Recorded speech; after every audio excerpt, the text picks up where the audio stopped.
Знаете, как начинался у меня день? Вот с самого утра, в 7 часов утра, мне звонил дежурный и говорил: у нас в области там погиб ребенок, там ребенок что-то украл, там ребенок кого-то убил, пострадал как-то. В общем, у меня день начинался вот с такого сразу негатива.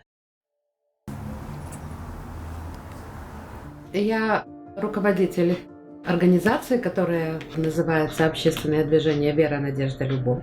Основным направлением нашей работы – это защита прав наиболее уязвимых людей. Всю свою работу в полиции я работала с детьми. Если работаешь с детьми, значит, работаешь с их родителями. И зачастую это такие неблагополучные семьи, с которыми мы стали потом работать, когда создали общественную организацию. Меня выбрали председателем. Создали мы вместе с Ольгой. Сидели в полиции по ночам, писали устав организации. И вот с тех пор и работаем. Когда мы начинали работать, вообще не было закона. Мы очень много работали над тем, чтобы такое законодательство было принято. Мы собирали участковых инспекторов полиции. Мы садились вместе и нарабатывали предложения к законодательству. И тогда ездили в самом начале, мы рассказывали, мы встречались, мы объясняли, что так не должно быть. Особенно если в семье воспитываются дети. И мы для них разрабатывали специальные буклеты, что нужно делать, когда происходит насилие в семье. Я не знаю, было ли трудно. Мы просто понимали, что это нужно делать, и мы это делали. Знаете, я скажу, как оно было и как оно, в принципе, до сих пор есть. Оно, особенно в селах, в маленьких каких-то городках. Я разговаривала не так давно с начальником полиции. Как у вас ситуация с домашним насилием? А он говорит: да у нас нет домашнего насилия. Бьет, гоняет. Так что это? Насилие? Это это быт наш, это мы так живем. То есть в сознании людей даже нет того, что на самом деле это преступление в отношении женщины.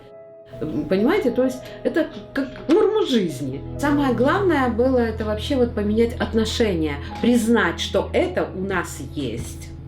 Это наверное, было самое сложное.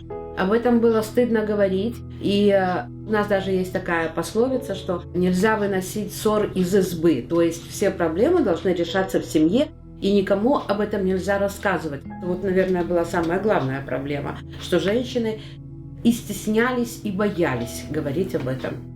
Конечно, изменилось, все изменилось. Самое главное, новый закон, который вышел в этом году. Сейчас по новому законодательству из дома уходит агрессор.